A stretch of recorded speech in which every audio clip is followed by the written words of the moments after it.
minutes? No. Yes, bro.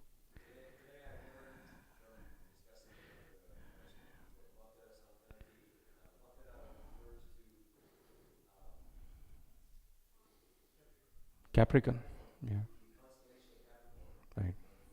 Sun enters into the Capricorn constellation. That's right. Uttarayana. To the northern direction. Yeah. And that's considered very auspicious. Can we have a round of applause for Prabhu? That's well said. Another very historic thing which happened on this day of Makar Sankranti is the passing away of Bhismadev. Bhismadev departed from this mortal world on this day. He was having this benediction of Ichha Mrityu. That means he can quit his body anytime that he wants. And he chose to quit his body on this day of Makar Sankranti, on this day, on this auspicious day when the sun moves towards the northern direction, Uttarayana. So before I share some slides with you, which are not too many, but I want to start with a story. Gujaratis, Mataji kahan gayi? Chali gayi. Anyway, Gujarati, there is a real story from Gujarat of a devotee by name, what is his name? Daddu Dayal. Anybody has heard of Daddu Dayal? Any Gujarati people? No? Very interesting story. Pay attention to this. So, we all probably would have seen somewhere or other Bhismadev lying on the bed of arrows. And it is mentioned, and those of us who would have at least seen Mahabharata, that every inch of his body was pierced by an arrow. So inch is like 2.54 centimeters if we are from India and we are familiar with MK system and we don't know really. 2.54 is not big space. So every bodily part within a gap of 2.54 centimeters is pierced with arrow, which is going inside out. It's coming from, it is going from this side and it is coming out, and he is lying on the bed of arrows. Imagine the pain. Imagine how much painful when something pricks us a little, how painful it is. Or if our health, if there is some problem, we have some cough, sneezing or something, this cold is going on. How difficult, even we think, should we go to temple or not? Should we attend Mangalarti? Should we come and participate in Kirtan? So much of mental considerations we have when little pain is there. But Bhismadev is lying in the bed of arrows for days, not in a nice heated environment, but in a place which is open in the sky, surrounded by dead bodies, lying in that position. And Lord Krishna comes along with the Pandavas. That's the context we will see. But to understand this episode, one has to have some more background knowledge. So that is why this story will help. The story of Daddu Dayal. Any Marwadis here? Okay, few I know from Rajasthan. So Daddu Dayal is a shopkeeper, and he was closing his shop one day. And just before closing his shop, he was finally counting the cash, the most important thing. At the end of the day, now my transactions, business, everything is over, and he was counting. While counting, he was checking how many items sold on that day, and he was trying to tally with the money, and he found that there was some error, some mistake. So he went on doing that 2-3 times, and he's not able to find it. In the meantime, what happened? His guru came. And his guru came on that eventful day when it was raining, like probably today it is raining or snowing or whatever, something is happening outside. So it is raining heavily, and Daddu Dayal is absorbed, immersed in finding that error, counting the money again. And the guru came, and he is standing patiently, getting drenched. 15 minutes, 20 minutes, half an hour passed by. Very silently, patiently he is waiting. Finally, the Daddu Dayal, this person, he could find where the error was, And he rectified that, and he saw that his guru is completely drenched. Water is dripping from his hair everywhere. He's completely drenched. He didn't know what to do. He started crying. He got down from his shop, went down and fell down at his feet. Guru said something which is very powerful. He said, I know you are feeling pained because you saw that I am drenched for last half an hour. But oh Daddu Dayal, you don't realize that the Lord is standing like that for so long time, and we are not even bothered about him. Actually, the deity of the Lord is eagerly waiting when people will come, when I will take them back to whom? Back to Godhead. But we are not worried, we are not bothered. We are in our own world, lost, absorbed in the Maya's in this Mayic world. We have our own priorities, we have our own problems, we have our own issues. But Bhishma Dev was waiting for that moment when Krishna would appear. Doesn't matter how painful this body, whatever pain it is going through, the body, mind, false ego, doesn't matter. I want to have that darshan of the Lord, and this life be it the last life. I don't need to take birth again. That absorption, that is what is needed. This is what is missing in our life. This is what we should meditate on. Such auspicious days like this Makara Sankranti gives us an opportunity to remember the Lord, to absorb our thoughts. Every one of us have got difficulties. Every one of us have got some problems or others. This is the nature of the material world. But despite those problems, we should learn and from the example of Bhishma Dev, how glorified he is, how such a big Mahajan, what kind of a life he had. He had to be there on the side of Kauravas. He had to be in the side of irreligion, injustice. He's a devotee in his heart, but he had to fight against Pandavas, his beloved Pandavas. Finally, he was lying in that in the bed of arrows for so long, just to have that glimpse of Lord Krishna at that final moment. And he did that. He got that. So powerful. That is why he is called a Mahajan. He is not complaining why so many arrows have been, shot at me. I am a devotee of yours, O Lord. Why did you do this to me? Not even once. When the first time when Bhishma Dev looks at Krishna and Pandavas, who are royally dressed, we will see that in a minute, there are 2 drops of tears which are coming out from the side. Finally, my Lord has come in front of me to take me back home, back to Godhead. Same Lord is standing here, waiting. Today morning I saw somebody, 2 people came in the morning, 2 boys, and we were sitting, Kamalochan Prabhu and myself. Then I went to just turn on the music, Prabhupada's chanting. I went and came, they're gone. They just came and probably just, okay, this much only, no, that's it, left. We don't have a cognizance or awareness of the presence of the Lord. He's standing, he's waiting. We don't know, we don't care. So let us start. Let us see what we can learn on this day of Makara Sankranti. This is humbly dedicated to His Divine Grace, A.C. Bhaktivedanta Swami Srila Prabhupada. Srila Prabhupada ki.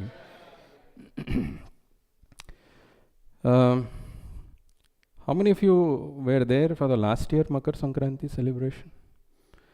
So usually we don't remember things very well. Last time also I had told, and sometimes when I sit in the class, I think, now I'm repeating, people will be able to guess it. But thanks to Kali Yuga memory, every time it appears fresh. Oh, you told something new. Any event that happens in our life, anything, any episode that happens, it can be viewed in 3 levels. First is the physical level. We are seeing something in our eyes. Something is called metaphysical. I'm not able to see what is happening, but there is something which is happening. We are sitting here in this 226R Grafton Street, protected from the onslaughts of Maya. On this day of Makara Sankranti, Sunday, one could have done anything. Could have spent time, hours, watching some Netflix, something. You're there at home, your mind gives you so many crazy ideas. But now we are so protected. We are here in the temple, and we're getting a chance to sing and dance in front of the deities, in front of the pure devotee, and absorb ourselves in this chanting of Hare Krishna. but people are doing something. So that is metaphysical. We are not able to see that, but something is happening. And there is another level called spiritual level. So physical, metaphysical, and spiritual. At the beginning I asked what is the significance of Makara Sankranti, and Prabhu very nicely explained that today is the day when Sankranti means to cross, to transit. So who's transiting? Sun is transiting. Where is it transiting? It is transiting to the Capricorn constellation. That's called the Uttarayana. This is the physical thing. Actually the sun moves towards the northern hemisphere. So that is the physical thing which we can see by the scientific experiment. You can see that the sun moves to the northern direction, and quitting body in Uttarayana is considered very, very auspicious. That's what Bhishma Dev was waiting for. That's the physical thing. Metaphysical, also there is significance of Makara Sankranti. Okay, sun is transiting to north or to this constellation called Capricorn. How many zodiac signs we have? 12 zodiac signs. So actually sun transits from one zodiac sign to another, so there are 12 zodiac signs, so there are 12 Sankrantis. In a year there are 12 Sankrantis, but the most important one is Makara Sankranti. But why is it so significant? Why Makara Sankranti is especially significant compared to any other Sankrantis? There is a metaphysical reason also. So what is the metaphysical reason? What else happened on this day? So anybody familiar with the time scale of the Devatas and the human beings? One day of Devata is how much in a human calculation? 6 months. So half a day of Devata's day, like 12 hours, is 6 months in the human calculation.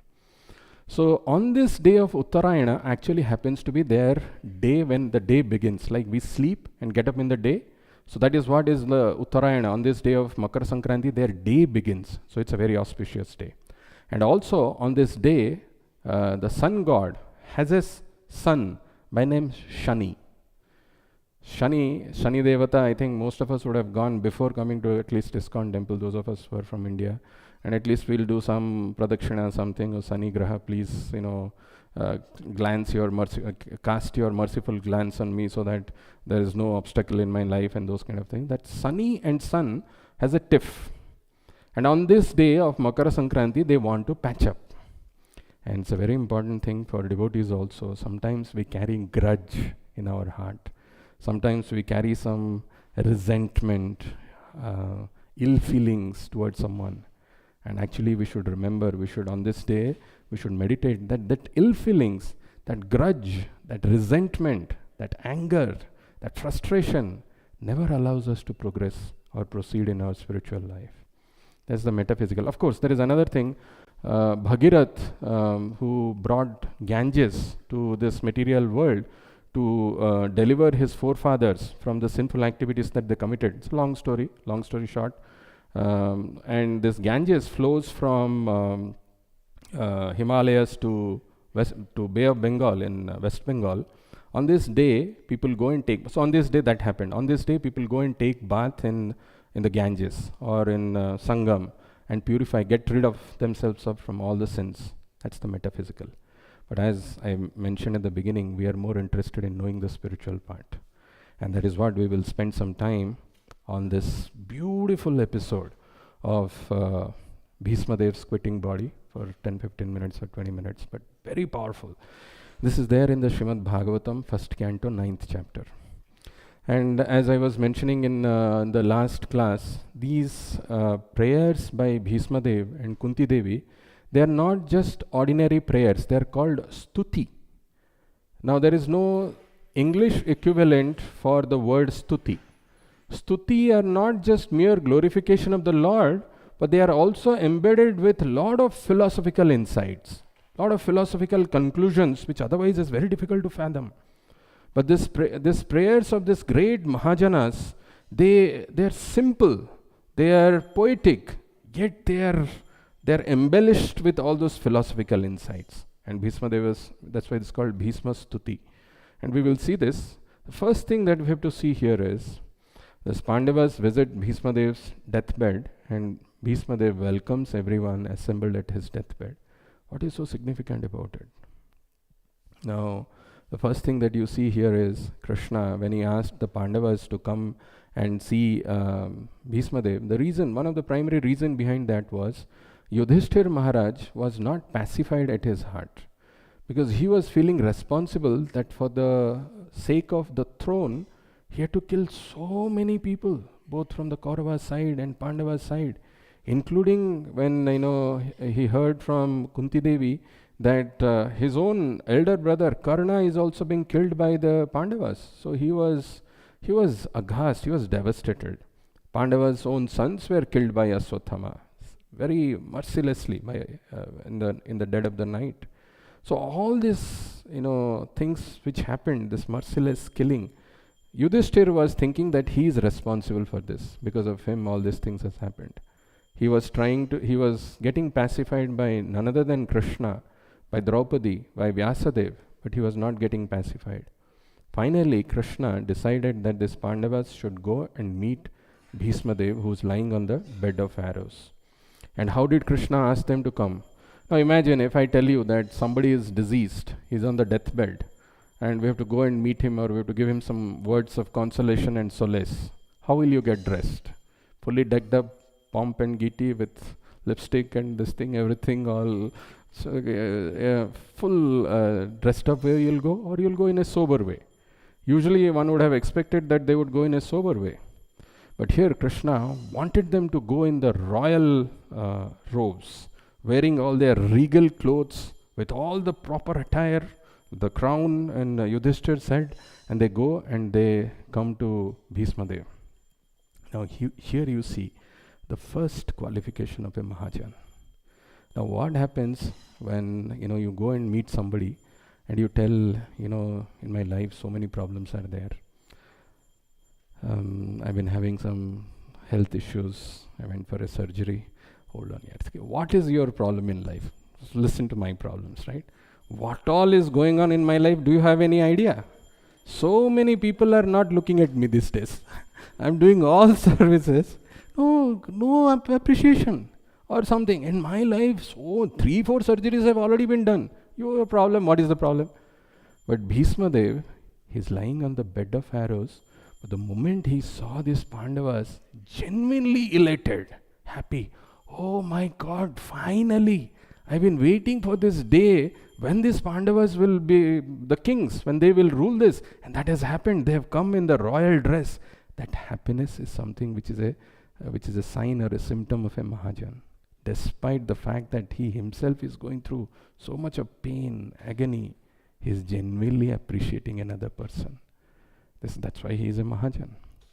Of course, when they came there, when they met, and there are some tears from Bhisma's eyes. Finally, Krishna has come in front of me, and then the first thing that he says to Pandavas, looking at them, "Aho kashtam, aho anyayam." Alas, how much of difficulties, how much injustice you had to go through. Aho kashtam, aho anyayam. You don't deserve. You had yourself, Yudhishthir, you are dharma personified. You are the embodiment of religion. How can you go through? How did it happen? But you were always protected. This is a very beautiful verse which comes in the first prayer by Bhismadev. He says the first words, "Aho kashtam, aho anyayam, yad yuvam dharmanandanaha, jivitam nanartha klishtam, vipra dharma chutashraya." There are 3 things which Bhismadev is mentioning. If we take shelter of them, doesn't matter how big the calamity is, we will pass through, we will sail through. And what are those? Vipra dharma achyutashraya. If somebody has taken shelter of Vipra is devotees, association of devotees, we may think, what is the big deal about it? The real big deal lies in this. Our mind may give us crazy ideas, excuses for not revealing our problems, dealing with ourselves with our tiny intelligence, paltry intelligence that we have. The moment we seek advice, guidance, Vipra, from the devotees, we are protected. Vipra dharma, religious principles. There will be in life always temptations which will tell us that no, this is not the right path, this is the easy path. Let us go somewhere else, do something else. but Dharma, and finally Achyuta, the Supreme Lord. If anybody is taking shelter of these three things, like in the case of Pandavas, they were always protected. Vipra Dharma Achyutashraya. This is the first thing that he says. Aho kashtam, aho anyayam. Then he goes on further and says that I can understand that there was some contention between you and your brothers, Kauravas. That's why there was, you had to go through all these things. But what about poor Kunti? She became a widow at a young age. She had to go to the forest. She had to go through so much of sufferings. What is the reason for this? And Bhishma Dev, these are all wise words. These are not some fairy tale, or this is not some fiction, this is not some story, mythical. Actually, these are all the inputs which are given by the Britishers, that this is mythology. It's not myth, these are facts. And these words have so much of power, it can transform a hard-hearted person like us, who are here in this material world, completely averse to God, completely averse to these religious principles, can become a devotee. The second thing that Bhishma Dev says is the problems that you have to go through is only because of Kala. Kala is the reason why you have to go through these problems. Very beautiful verse that comes in Bhagavatam, where he says, Sarvam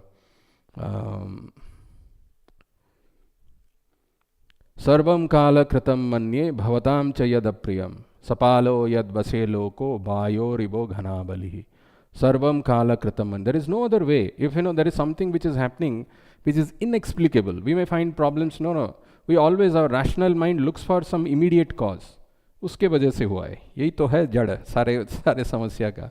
Unless we get that, our mind is not convinced. But often in life, there are things which happen which we can't find a cause, a reason. You may find, you may feel some kind of satisfaction by blaming someone. But we have to understand this is the reason why it is happening is because of time, Kala. Kala is an energy of the Lord. Sarvam Kala Kritam Manye Bhavatam Chayadapriyam Sapalo Yad Vashe Loko Vayo Rivo Ghanabali. That is the second thing that he says. Time is the cause. Then he says, reverses in the presence of great personalities. He says, look at your, the people that were surrounding you. You had Bhima and Arjuna. Bhima is the most powerful, mightiest of his times. And Arjuna is the greatest archer. Both of them were present. Krishna himself was there, guiding and protecting.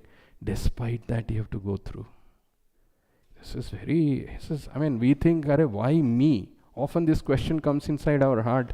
Little problem happens inside us. I'm chanting 16 rounds for last 10 months, 10 years. Still me, Lord? Of all the people? Snow mein bhi aata hu. I come in the snow. I do all these things, service karta hu. And after that, this is happening to me. But look at these Pandavas, surrounded by, Krishna is personally present along with them all the times. Yudhishthira is Dharma personified himself. Bhima and Arjuna are the greatest warriors. And they have the material intelligence in the form of Nakula and Sahadev. Despite all those things, they had to go through this. And this happens, reverse in the presence of great personalities. We have to understand, it is inexplicable time. Time is the energy of the Lord.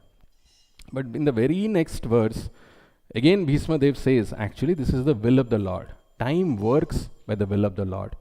So then one may question whether it is the Kala or whether it is the inexplicable, it is the will of the Lord. So ultimately, the miseries which are happening in our life is happening because of the will of the Lord. How many of you think it is correct? All of you are sleeping actually. So sometimes, the speaker has to do something so that the audience becomes awake. So you didn't hear the question. The question was, the first thing that Bhishma Dev is telling, that this is happening because of the time, Kala.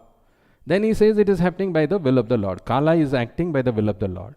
So my question was, the miseries that we are going through, is it happening by the will of the Lord or is it happening because of something else? How many of you think it is happening because of the will of the Lord? Now hands have changed. That's the question. Actually, it is not happening by the will of the Lord. Today in the morning, we had a class where we were hearing the inconceivable energy of the Lord. Achintya Bheda Bhed. The Lord, the energetic and energy, though they are same, they are different.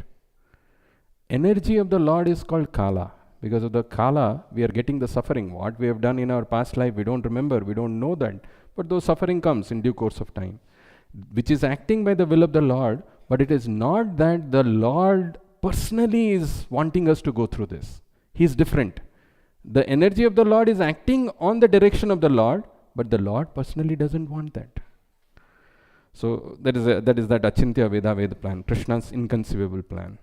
Accept and execute Krishna's plan. So that is why it is important for all of us to accept things as they come in life. Biggest lesson that one can learn from this examples of Bhagavatam is to learn to accept things. The moment we accept, we become peaceful inside. The moment we expect, the moment we want to have something, and when things don't go the way we want, we become rebellious, we become disturbed, we become perturbed, we become frustrated in life. Acceptance and seeing Krishna's hand in everything in our life is the biggest lesson that we can learn. Now I want to quickly go, because as I said, we're all waiting for that ecstatic kirtan, and then after that, the most important thing, prasadam for the body and soul and mind, for everything. I mean, the wonderful prasadam is being made by devotees, so you must relish that. We will go there quickly, but I want you to go with this lesson. This powerful thoughts. These are very deep philosophical things which are explained by Bhishma Dev. Very few I will summarize and give you a glimpse which you can carry home. Very powerful. See the first prayer of Bhishma Dev. So beautiful and wonderful. So the first prayer to Krishna, this is by our Bhishma Dev. He's telling that it's a contradiction. First you have to see what he's saying. He's saying that Sri Bhishma Ji says, "O Krishna, I am the father of an unmarried girl lying on a deathbed. I am worried that I still have not married my daughter." This is all Biswanath Chakravarti Thakur's commentary. So how many of you know who's the wife of Bhishma Dev? Gangaputra Bhishma? इतना सारा serial में आते हैं. So wife? Huh? Really? How many of you think she's right that he's a bachelor? Think and raise hand. Okay. How many of you think he was married? At least one, two. Nobody. Unmarried. But he's saying, "Oh Krishna, I am the father of an unmarried girl. Lying on a deathbed, I am worried that I still haven't married my daughter." Anybody knows who's the wife of Krishna? I am not asking the daughter of Bhishma Dev. I am trying to find out who's his wife. Maybe he married secretively. You know, Kunti Maharani had a baby before her marriage, right? That is Karna. So who knows if Bhishma Dev also had something which you don't know?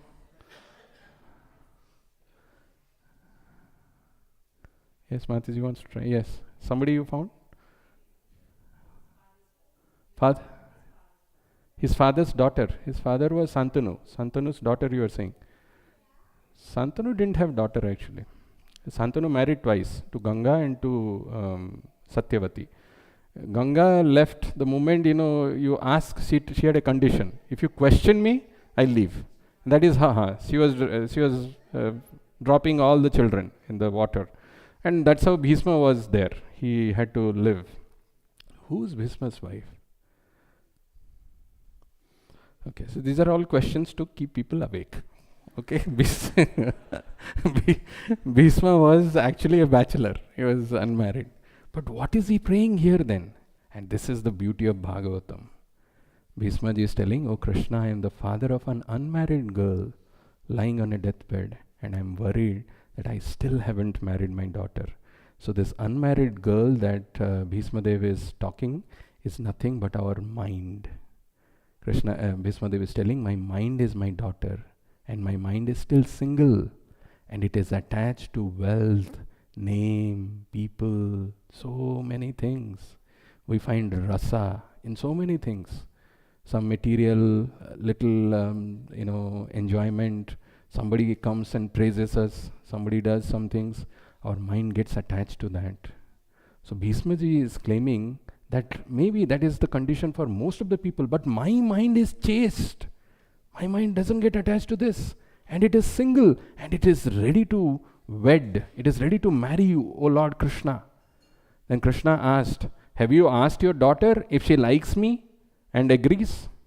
Bhishmaji replied, yes, she loves you, as who's more handsome compared to you in this world.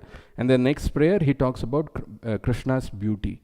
If you really want to absorb, because sometimes when we come, the fineness, the beauty of the Lord cannot be described by words. Only when we hear it from some pure devotees can we appreciate the real beauty of the Lord. And one of the prayers of Bhismadev, Tamala Varnam, when the moment he describes Krishna's beauty, if you're really, you pay attention to those words, you'll have goosebumps.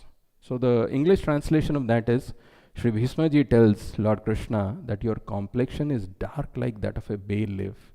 You wear a pitambara which is as bright and yellow as the sun. Your beautiful black and curly hair dances on your face. O dear friend of Partha, let me love for you increasingly grow. Let my love for you increasingly grow. This is the second prayer that Bhismadev offers. So Bhismadev says, my daughter, who's my mind, is chaste. She is attracted to you. She is attracted to you because you have unlimited, unmatched beauty.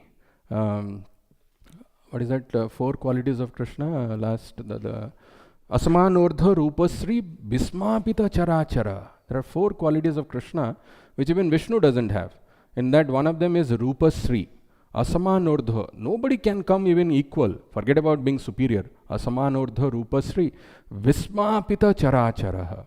Vismapita. Even moving and non-moving things, the moment they see the Lord, they get stunned. Completely stunned. Vismapita Charachara. So then Vishwanath Chakravarti takes the side. Okay, so the girl definitely wants to marry a person who's handsome, but what if he's not brave? I don't want to marry someone who's just handsome but not brave. Then Bhismadev in his next prayer he's saying, your body was covered with the dust spread from the running of horses, your forehead decorated with drops of sweat from the effort of riding the chariot, and your armor was pierced with my arrows. My mind is attached to such admirable bravery of yours. Oh, Krishna is not brave? What are you saying? This particular episode where he was driving the chariot, and when he saw that Arjuna was in danger, and then there are sweats, profuse sweats in his forehead, and there is dust from the horse's hooves, and then Bhismadev is valiantly attacking. Suddenly Krishna picked up that chariot wheel and goes and attacks. The beautiful verse of Bhagavatam that we chant. If you want, you can repeat after me. Sabeda dhatu padavim parasya duranta viryasya rathanga pane yo mayaya santataya nubhritya bhaje tatpada saroja gandham. Beautiful verse of Bhagavatam. Sabeda dhatu padavim parasya. If you want to know the Lord completely, Veda is to know dhatu padavim parasya, with all his glories, with all his opulences. For us, what is Krishna? Somebody who took birth, he killed some demons, then something we know. But if you want to know how Krishna is the Supreme Lord, Saveda dhatu padabim parasya, Duranta viryasya rathanga pane. Another name of the Lord is Rathanga pane. He held that chariot, the wheel of the chariot in his hands. That's why he's called Rathanga pane. Duranta viryasya rathanga pane, yo mayaya santataya anubhritya. You have to engage in devotional service, but that devotional service is qualified by 3 adjectives. Amayaya, without any interruption. If you give me service like this, then only I'll do. Otherwise, no. Only from this portion, I'll go there, take prasadam plate, and I'll come out of that. Little bit, if something is there, I'll clean and go. That's all. Beyond that, no. Yo amayaya, without any inhibition, without any reservation. Santataya. Santataya is continuously. Yeah, Prabhu. We come for the festivals continuously. Every festival we are there. What about the other days? What about the rest of the days? Continuously. Yomayaya Santataya Bhajeta Tatpanam Anubhritya. Favorably. Favorably. We have to do it favorably. Without reservation, continuously and favorably. Then the Lord is revealed. So this is the second thing, the bravery. Then the daughter, she may think, okay, my husband is going to be, she is very attractive. Tamala Varnam, the beautiful description that Bhismadev gives of Krishna. Then he is also brave. But what about, he is brave, he is handsome. But what if there is no there is no proper temperament? He is, moody, or he gets angry, he becomes this thing. If there is no good temperament, then Bhismadev goes in the next prayer and he says, Arjuna commanded you in Kurukshetra to take his chariot in the middle of the two armies. This was not a request, it was a command. You laughingly replied, yes, definitely Partha. And indeed you did so. O Prabhu, Hari, dear friend of Partha, who took away the age of the Kaurava army merely with your looks, let me love for you grow. See, keep saying, let my love for you grow. So this is the simplicity of the Lord. That's why another name of the Lord is Achyuta, infallible. Doesn't matter. My devotee, he has commanded, take this chariot in the midst of the armies. He didn't say, no, what are you saying? Are you fool or what? This is the battle is going to happen, and how can I take the chariot in the middle? He took it. He is simple. There is no temperamental this thing of the Lord. Then the next one, he says, okay, maybe my husband is attractive, he is brave, and he has got good temperament. What about his wisdom? Maybe if he doesn't have wisdom, if he's not really wise, what is the point getting married? Next thing Bhismadev says, when Arjuna was surrounded with infatuation of his relatives on the Kaurava army in Kurukshetra, he began to sweat. Roma harsascha jayate. What is that?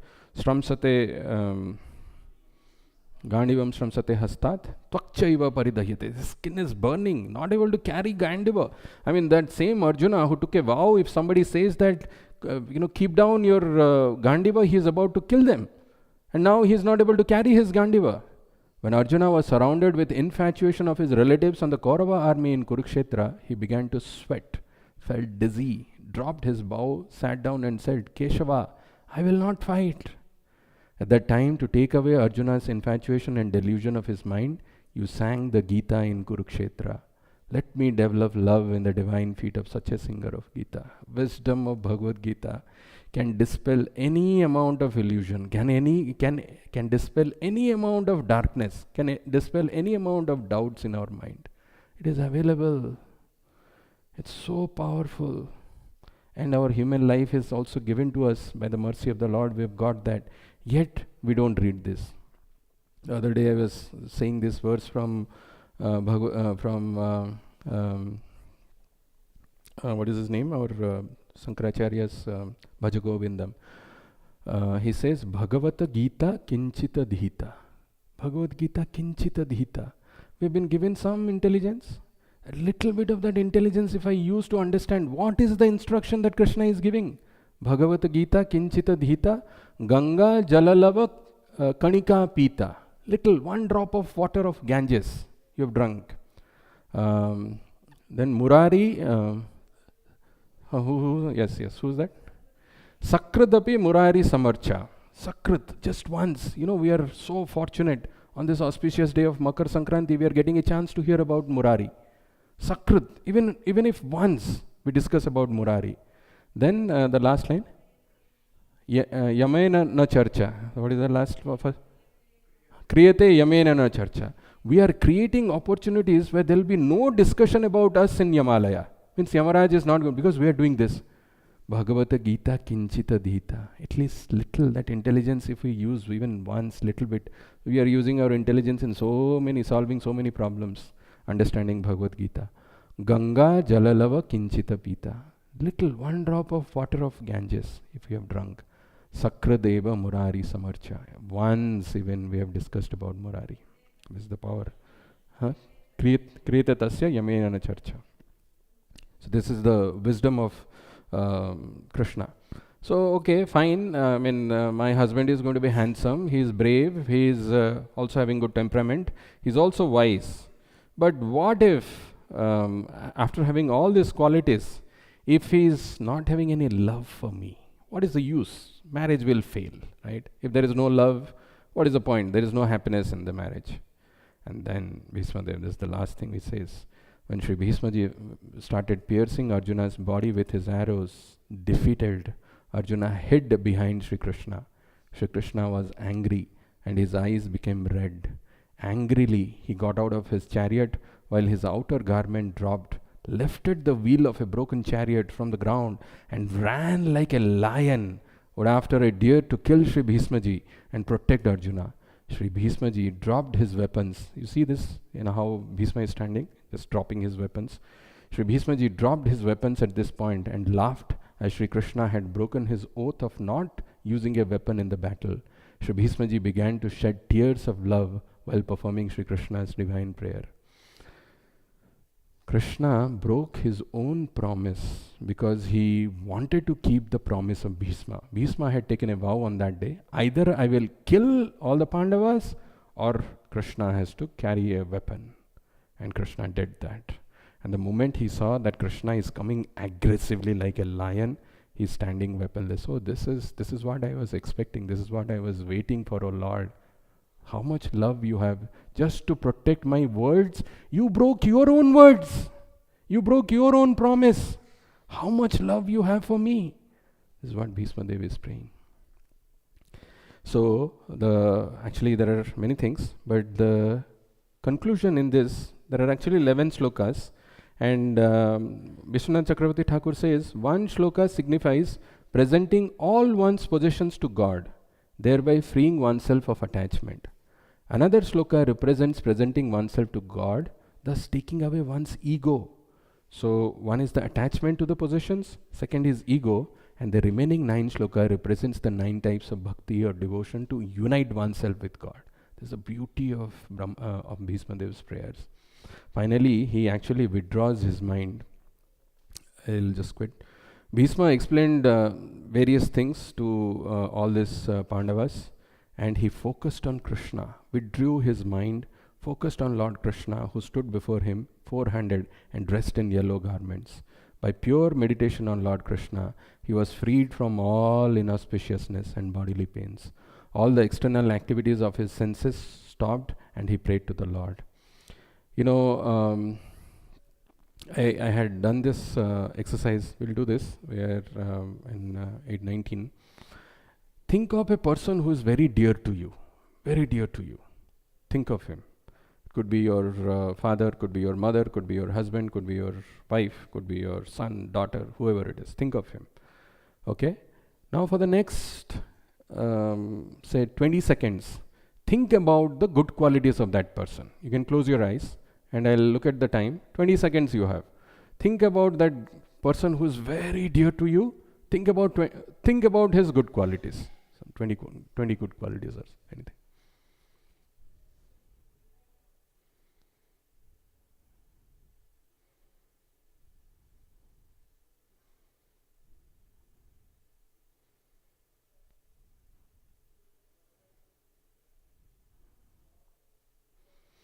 Okay, time up. So how many of you could reach 20? How many of you could reach more than 15? How many of you could reach between 10 and 15? How many of you could reach beyond 5? Okay, and remaining are below 5. Okay. See, this is about a person whom we love, who is dear to us, yet it was difficult to even go beyond 20. Here, Bhisma Dev, lying on the bed of arrows, composes this wonderful Bhisma Stuti, which has got the Vishnu Sahasranam, 1,000 names of Vishnu, each one of them talking about a particular glory of the Lord. How much of love and affection he must be having in his heart. See, for the material person whom we love, not that somebody whom we don't know, we are not able to even get 10, 15 qualities. 1,000 names just like that, each signifying a particular quality of the Lord. It's the beauty of Bhisma Dev, is his glorious departure. This is what we should learn on this day of Makar Sankranti. Apart from the celebrations and whatever, we wish till good to each one to have that auspiciousness, all those things that we do, which are all vyavaharik, material things. We should have that firm determination. Enough, my life, I have wasted it in so many ways. At least this whatever time I have got, I don't know how much that also, let me get attracted to Krishna. Let me use my intelligence. Let me learn from this example of Bhishma Dev.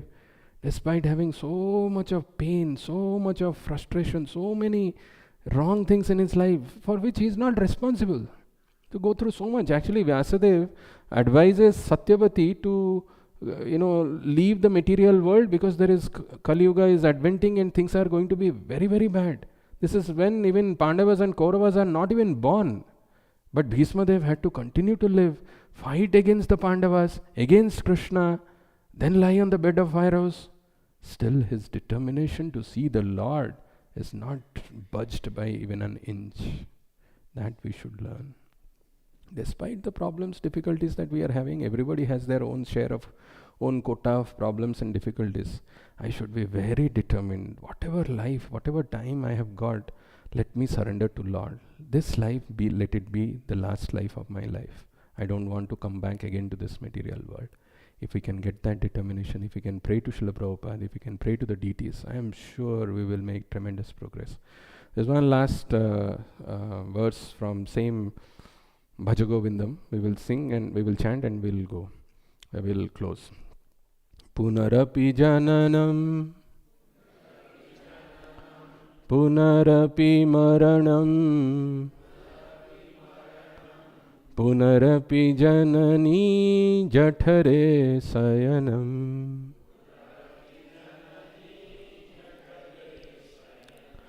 Iha samsare Bahudustare Kripaya pahi. I think I missed. Kripaya pare pahi murare. What you just sang is very powerful. Punarapi jananam, punarapi maranam. Doesn't matter who we are, how rich we are, how young we are, how old we are, or how powerful, influential we are. Punarapi jananam, punarapi maranam. Jatasya hi dhruva mrityu. That's what Bhagavad Gita says. If we have taken birth, we have to die. There is no choice. All of us, we have to die. Punarapi jananam, punarapi maranam. Punarapi janani jathare sayanam. Again, we have to enter into the womb of a mother. How painful it is. Iha samsare bahudustare. This samsara, this repeated cycle of birth and death, very, very difficult. Insurmount, bahudustare. But kripaya pare, pahi murare. Kripaya pare. If you want to cross over, kripaya pare, pahi. Worship, call out, murari. This is what we should learn from this important episode of Bhishma Dev quitting on this day. So we spoke about physical, metaphysical and spiritual. I started with the story of that Daddu Dayal, how he saw that his guru was getting drenched and he was feeling sad in his heart. And he told that the Lord is standing from so many long time, for so many years, for so many lifetimes. He's waiting. Come back. Don't suffer. Don't struggle in this material world. Let it be the last life. Come back. So much joy is there in just our chanting and taking up to this process of devotion. Why are you struggling here alone? Then we saw what are the physical, metaphysical and spiritual significance of this event. Physically, sun moving to the northern hemisphere, Capricorn constellation, very auspicious. People desire to quit their body in this time. Metaphysical, I spoke about Sun and Shani, how they want to patch up, not carry baggage and not carry some grudge against someone. And about Bhagirath, how he called Ganges to purify the sins of his forefathers, so people go and take bath in Ganga Sagar in West Bengal. We may not know about all these incidents, but these are things which have happened. That's how this becomes very, very powerful. And then finally the spiritual one, how we should develop that attachment, how our mind should get attracted to this, not to anything else. Now the mind is in everywhere else other than the Lord. Very difficult, very complicated this mind is, and because of that we are struggling in this material world. So let us pray to the Lord on this day that we develop that determination like Bhismadev developed, and the way he quit, he departed from this world. We should also follow in his footsteps and make our life success. Srila Prabhupada ki, Makar Sankranti Mahamotsav ki, Nitai Gaur Premanande.